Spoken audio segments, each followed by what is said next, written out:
I have 2 weeks to leave my husband. I'm secretly preparing for this, but I think he knows about it. I'm scared. I am a 29-year-old woman who has been married to my husband, Alex, a 30-year-old man, for 7 months. Alex and I met during our freshman year in college and started off as friends before eventually getting married. While I have had a cordial relationship with his family, we aren't particularly close but maintain a friendly rapport. Recently, Alex's behavior has made me extremely uncomfortable. He has started asking for detailed information about my outings whenever I leave the house without him, who I'm meeting, where we're going, what our plans are, and how long I'll be out. Initially, I thought he was being a protective and considerate partner, but his actions have escalated. He now checks my phone after my visits and researches each of my friends. Additionally, he has been pressuring me to link my bank account to his, claiming he should be in charge of our finances, even though he was previously fine with keeping them separate. This has led to daily arguments between us. The situation reached a breaking point yesterday when Alex was preparing for a 2-week work trip to California. He demanded that I wear a tracker so he could monitor my whereabouts while he's away. I feel suffocated by his controlling behavior. When I spoke to his family about my concerns, they dismissed them, saying he is just being careful and protective as a good husband should be. I have decided that I need to leave before he returns home. Alex has always threatened that he would file for divorce immediately if he ever suspected me of cheating. He even keeps a filled-out copy of divorce papers in his desk. I plan to submit those papers the day I leave. However, there is so much to do: finding a new place to live, checking if my job offers any transfer opportunities, and packing and moving within 2 weeks. His return flight is on May 11th, so I need to act quickly. I'm posting here because I don't have close family members to turn to, and I can't risk involving our mutual friends. I just needed a place to vent and seek advice on the safest and most efficient way to execute my plan. Edit. Thank you all for your amazing support. I hadn't considered not using his divorce papers. I'll make sure to check for cameras before I start any packing or preparations. I might also shred his divorce papers just in case and look into hiring a lawyer for myself. Fortunately, I'm in a no-fault divorce state, which will simplify the process. I'll update again when I have more information. The tracker he wants me to wear is a small clip intended for my belt or waistband. I'll wear it unless I'm doing something related to my departure. Thankfully, we don't have any pets yet. Update. I've received a lot of support and helpful advice along with some questions that I thought I should clarify before proceeding with my update. Some people asked why I would be hiding things from Alex regarding my outings and who I'm meeting with. To clarify, I don't hide anything from him and have nothing to hide. However, the problem arises when he starts double-checking everything I tell him with the other people who were there, right down to each person I talked to and what I said. He asks if I sent any text messages, if I ordered food, how much I ate. This is when it started to feel like I was slowly being pushed into a corner. It didn't start off this bad, but has gradually grown worse over time. All of the Reddit subs my in-laws are part of are related to gardening and DIY projects, so I highly doubt they'll see this. If they do, hopefully I'll be gone by then. I talked to my job and explained the situation to my manager. They promised to look into openings in other states to see if they could place me in one. They will have an update on that in 3 days. I trust that my bank account is secure, considering Alex has tried to access it before and failed. I found one camera in the kitchen, another in the living room, and one in our bedroom. I've left them in place for now and have done all other planning either in the bathroom pretending I'm taking a bath. I'm honestly staying away from domestic violence services because my sister-in-law is unfortunately higher up in those services since she volunteers there. I have a feeling that if I did show up there, they would know in a heartbeat. I can't look for apartments until I get the update from my work, but regardless, I'm still going to be leaving the state. The day before I leave, I will change my phone carrier and wipe my laptop and all of his electronics. I've met with 2 lawyers so far and had them look over the paperwork my husband had prepared. Both said that it had some clauses that could have caused me trouble down the line. What alarmed all of us was the fact that several of those clauses dealt with future children, not as a hypothetical. Like several people suggested, I have a feeling he fully intended on getting me pregnant to keep me trapped and tied to him. There are 3 other locations my job could send me to, and as a precaution, I've begun looking into all 3 cities and housing in those areas just in case one of them is where they send me. Even if they don't have an opening that they can push me into, then I will just have to quit, move, and figure things out on my own. I have enough money to live and survive for a few months until I can pick up another job. Unfortunately, all of our friends are mutual and would likely be unaware of the consequences of saying or sharing anything I do or say with my husband. I don't have any surviving close family, and obviously my in-laws are not a good resource to rely on. I am on my own, unfortunately, other than the wonderful bonds I've begun to make here. I will update again if I get more information or if something else happens. Otherwise, I'll update when my work gets back to me. I do plan on leaving before he returns, though, just to make sure that I'm not anywhere near here at that time. Update 2. Good news. My work has an opening that I qualify for, which will not only move me across the country, but also comes with a salary increase. I've started telling my in-laws and friends that I'm planning a surprise outing for my husband and me when he gets back. This way, if people see me out and about, they won't give me odd looks. I've even gone as far as asking my mother-in-law to show me his favorite recipes to keep up the pretense. Meanwhile, I've found a small moving company that is willing to work even during a storm. This is important because in 5 days we're supposed to get hit with a large storm front. I plan to shut off the breaker and tell my husband that we lost power if he asks, just as several people here suggested. I'll even send him a short clip of the storm to make it more believable. I will have all of my belongings moved that afternoon, and I will be flying out once the weather has cleared enough to do so. I have a lawyer who will handle pushing my divorce through, and I've filled out the necessary paperwork so that I don't have to be here for it. I'm not suing for assets or alimony, and I've shredded his divorce papers as well. I've set up a cheap payphone plan through Cricket until this is all over, at which point I will find a new carrier, number, and phone. The current phone will be wiped and left behind. My laptop is provided by my work, and the IT department has thoroughly inspected it and confirmed it is clean. No other electronics aside from my laptop and new phone will be coming with me.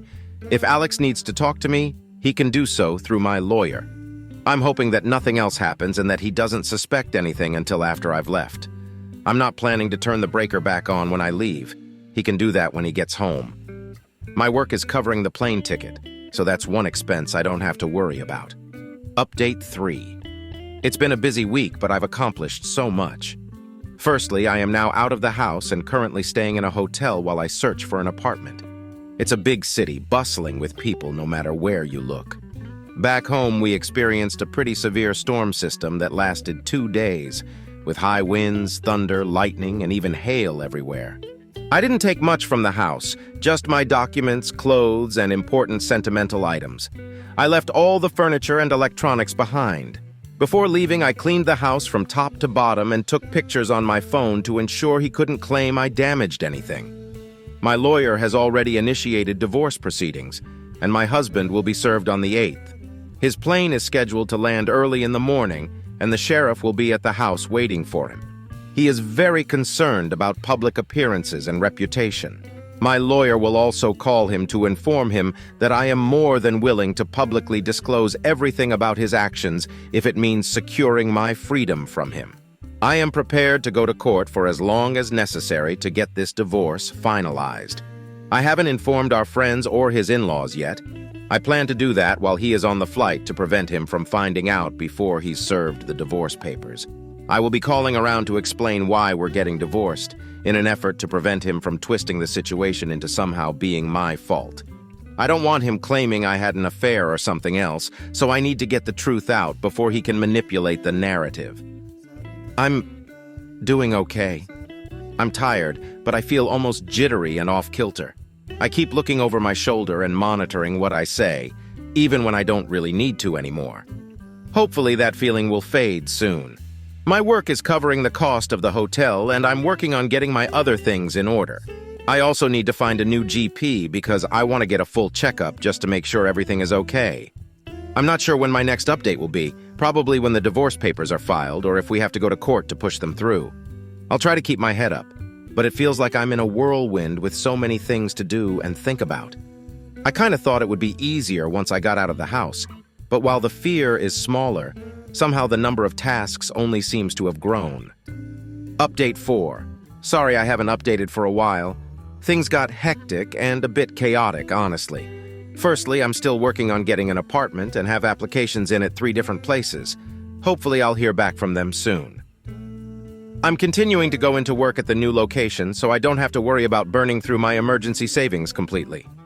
I've received a lot of emails from Alex, his family, and our old friend group, all asking question after question. I have only sent one return email to Alex explaining that I don't believe we are truly compatible and that it is best we separate now.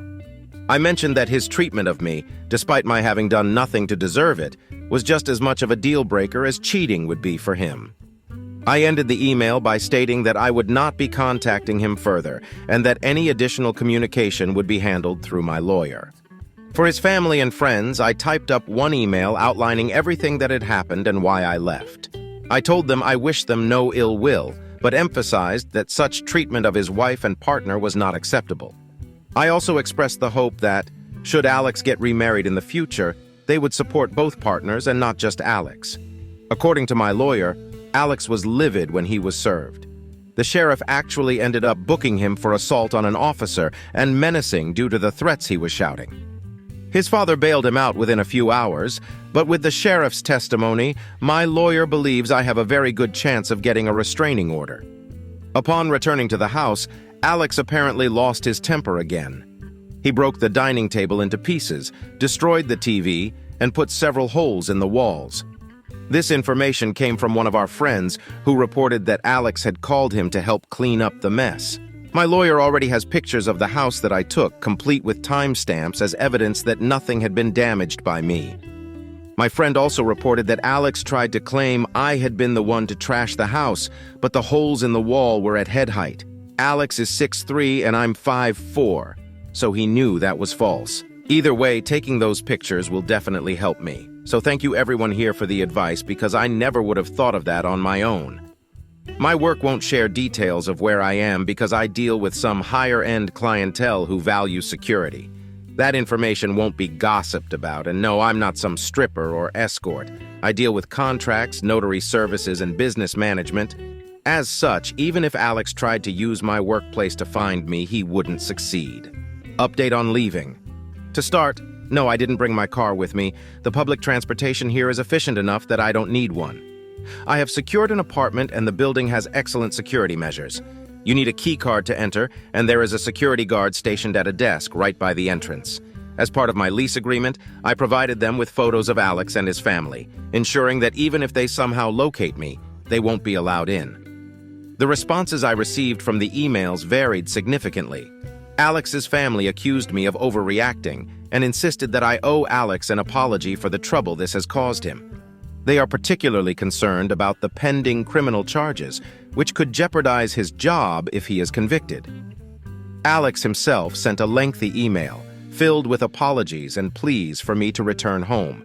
He expressed his worry for my well-being and stated that he is willing to attend therapy if it would appease me. He wants us to stay together and believes that my leaving was an inappropriate response to his genuine concern for my health and safety. Our friends gave rather tepid replies, suggesting that they never thought Alex would harm me and that I shouldn't let my imagination run wild. While I wish I could say I was surprised by their lack of support, I'm honestly not. Alex intends to contest the divorce, but I am letting my lawyer handle everything. Additionally, I am pursuing a protective order against him. Once my apartment application was approved, I took further steps to protect myself.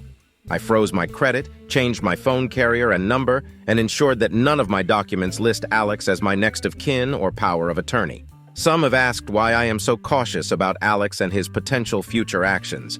The answer is relatively simple. My grandmother. I adored her deeply. As a teenager, she explained why my grandfather was never around. He was extremely abusive and manipulative. In her generation, divorce was not a viable option, and she wouldn't have been able to buy a house or secure a good enough job to support herself and my mother alone. Consequently, she endured his abuse and protected my mom as best as she could until my grandfather passed away. Whenever I feel like I might be overreacting, I remember how she always wished she had recognized my grandfather's true nature early on when she might have been able to annul the marriage. I'm not sure when I'll update again. Perhaps when the divorce is finalized or if something significant happens. Until then, I'm just trying to keep my head above water. How do you like this story? Write your opinion in the comments. Let's get 1,000 subscribers on this channel. Love you.